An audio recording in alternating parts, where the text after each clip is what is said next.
इतिहास गवाह है कि बहुत बेहतर से भी बेहतर इमामत हमसे सीखी है। सियासतदार ने अच्छी सियासत हमसे सीखी है। अभी शागिर्द हो, उस्ताद को नादान समझते हो। इस हिंदुस्तान पर सबने हुकूमत हमसे सीखी है। निछावर कर दिया है बख्त तो टीपू ने यहां सब कुछ। वफादारों ने मुल्कों की वफादारी हमसे सीखी है। हमें कानून सिखलाते हो। हम हैं उमर बिन खत्ताब के आशिक। तुम्हारे जजों ने तरकीब अदालत हमसे सीखी है। सिखाया था मेरे अकबर ने होकर करबला के दिन। जवानों ने जवानी में शहादत हमसे सीखी है। अकेले रह के खैबर को मिटा डाला था हैदर ने। जफा की राह में बगावत हमसे सीखी है। जो तुम कातिल बुलाते हो हम मोहम्मद के गुलामों को, हकीकत यह है कि तुम सब ने मुरव्वत हमसे सीखी है। कि आपने जिस मैदान में मौका दिया उस मैदान में हमने पूरे हिंदुस्तान का नाम रोशन किया। अपने देश का, अपने मुल्क का नाम रोशन किया। अगर आपने हमारे हाथ में बल्ला दिया तो वर्ल्ड कप जिता के लाने वाला अजहरुद्दीन हो गया। अगर आपने हमारे हाथ में तबला दिया तो तबले का सबसे बड़ा उस्ताद अजमत अली खां हो गया। अगर आपने हमारे हाथ में शहनाई दिया तो हिंदुस्तान का नाम रोशन करने वाला बिस्मिल्लाह खां हो गया। अगर आपने हमारे हाथ में ब्रश दिया तो दुनिया का सबसे बड़ा फनकार फिदा हुसैन हो गया। अगर हमारे हाथ में आपने बंदूक दिया तो पाकिस्तान का सबसे ज्यादा टैंक तोड़ने वाला वीर अब्दुल हमीद हो गया। और अगर आपने हमारे हाथ में कलम दी और मौका दिया तो आपके लिए न्यूक्लियर बम बनाने वाला एपीजे अब्दुल कलाम हो गया।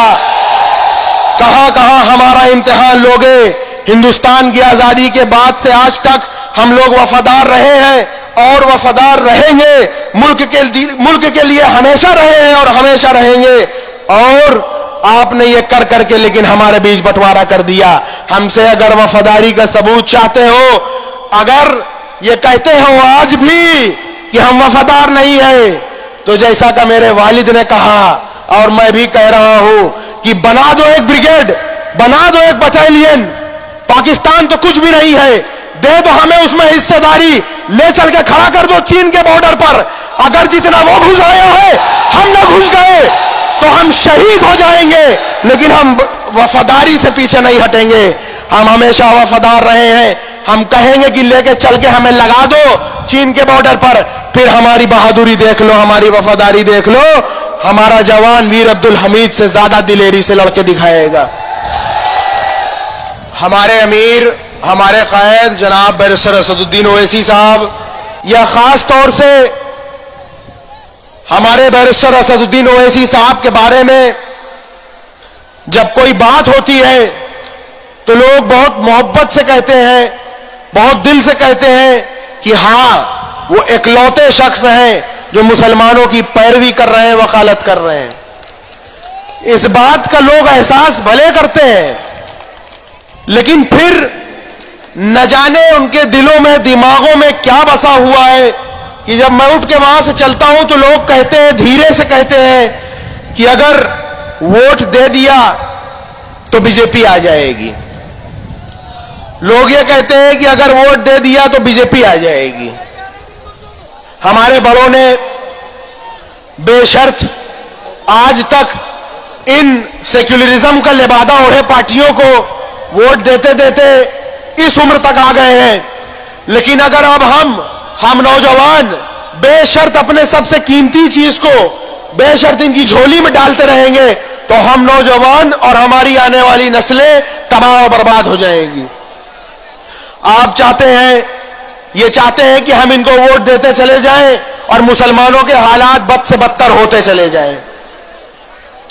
अपने बड़ों से, जो हमारे बुजुर्ग हैं, उनसे मैं माफी भी मांगना चाहता हूं कि अगर उनको कोई बात ऐसी मेरी बुरी लगे तो मुझे माफ करिएगा। लेकिन मेरे अंदर जो कुछ जज्बात थे, मेरी अंदर जो कुछ सोच थी, उसे आपसे बयां करने आए थे। मेरे वालिद और मेरे चच्चा दो ही भाई हैं। मेरे वालिद को साबरमती जेल में रखा गया है और मेरे चच्चा का इनकाउंटर की नियत थी, झूठा इनकाउंटर की नियत थी, उनको नैनी जेल से ट्रांसफर करके बरेली जेल ला दिया। मेरे बड़े भाई हैं, उमर भाई साहब आज नहीं है, उनके ऊपर झूठा मुकदमा लगाया गया। सपा की सरकार में हमारे वालिद को जेल भेजा गया। मेरे बड़े भाई के ऊपर झूठा मुकदमा लगा करके उन पे 2.5 लाख का इनाम रख दिया गया। आज ये सब मसाइल है, तो मजबूरियों की वजह से हमें और मेरी मां को आज आपके पास आना पड़ रहा है। उलेमाओं से फतवा लेने के बाद मेरे वालिद ने कहा कि मेरी मां से वो खत पढ़वाएंगे जेल से भेज करके, और मुझे आना पड़ रहा है। आज मैं बैठा होता किसी कॉलेज में किसी किताब को लेकर के पढ़ाई कर रहा होता, वकालत की पढ़ाई कर रहा होता, और मुझे आज आपके बीच आना पड़ा अपने वालिद, अपने चच्चा, अपने भाई की गैर मौजूदगी में। तो मेरे बड़ों, आप मुझे माफ करिएगा अगर मुझसे कुछ गलती हो जाए। आपका बेटा हूं और अपने नौजवानों का मैं भाई हूं, दोस्त हूं, तो मुझे माफ करिएगा। और मेरे साथियों ने यह भी कहा कि जो आपने इलाहाबाद में कहा था वो यहां जरूर बोलिएगा। तो मैं कहीं से सियासत सीख के नहीं आता, सियासी घर है मेरा। और मैंने इलाहाबाद में भी कहा था कि मछली के बच्चे को आप तैरना नहीं सिखाएंगे। तो आप कोई मुझे यह कहे कि सियासत सीख के आया है, तो ऐसा नहीं है। मछली के बच्चे को तैरना नहीं सिखाया जाता। और मैं कहना चाहता हूं कि जब मैं बचपने की बातें बताऊं आपसे कि जब मैं छोटा सा था और अपने वालिद के लिए चाय, नमकीन, बिस्किट उनके दोस्तों के लिए जब उनके कमरे में लेके जाया करता था, तो उनके दोस्त उनसे कह रहे होते थे कि आप अपनी पार्टी बनाइए, आप अपनी पार्टी बनाइए। तो मेरे वालिद कहते थे कि अगर अपनी पार्टी बना लेंगे तो बीजेपी को फायदा हो जाएगा।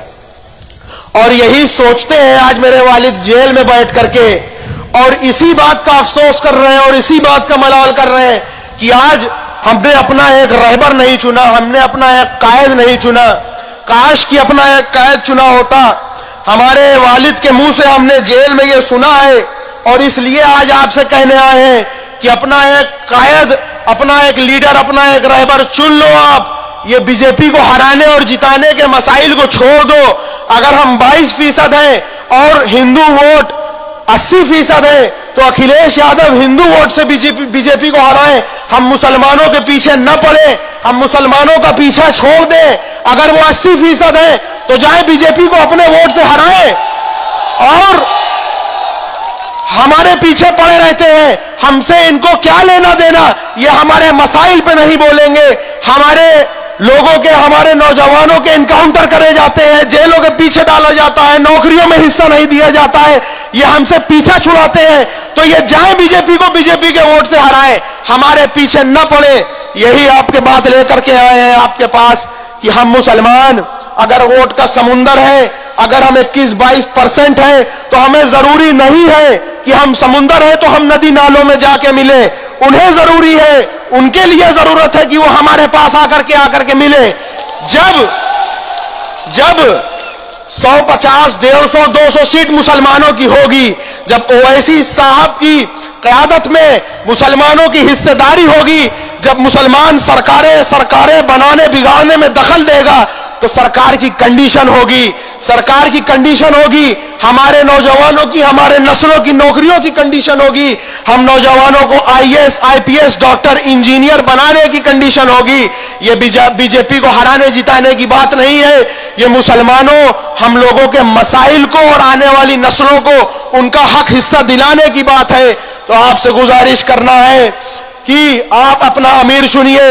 और सबसे जरूरी बात, ये जो हमारे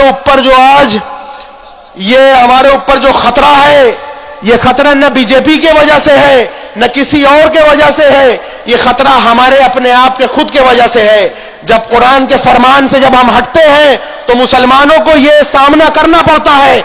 अल्लाह ताला ने कुरान में फरमाया है कि अगर सफर में निकले हो तो अपना एक अमीर चुन लो, अगर सफर में निकले हो तो अपना एक अमीर चुन लो। और आज जो इतना लंबा सफर हम करके आए हैं बिना अमीर के, हमने अपना सियासी अमीर कभी नहीं चुना। हमको आपको अपना एक सियासी अमीर एक सियासी अमीर चुनना पड़ेगा। इसी की कीमत आज मुसलमान चुका रहा है, बंटवारे की कीमत मुसलमान चुका रहा है। जो यहां दंगे हुए थे, गदर हुई थी, उसकी कीमत चुका रहा है मुसलमान। और कीमत चुकाते चुकाते कहां चले आए? आज हम कहां चले आए? पहले तो कांग्रेस ने कीमत वसूल किया, और अब ये धर्मनिरपेक्षता का लिबादा ओढ़े जो पार्टियां आई हैं, याद रखना मेरे भाइयों, ये धर्मनिरपेक्षता का लिबादा ओढ़े हुए हैं। जिस दिन इनको यह एहसास हो जाएगा कि मुसलमानों का वोट हमें नहीं मिलने वाला, तो ये बीजेपी और आरएसएस से खतरनाक हो जाएंगे। इस बात को याद रखिए, ये सिर्फ सेक्युलरिज्म का पर्दा ओढ़े हुए पार्टियां हैं, ये बीजेपी से खतरनाक है। बीजेपी से तो हमें कोई शिकायत नहीं है, जिनसे कोई उम्मीद नहीं होती उनसे कोई शिकायत नहीं होती।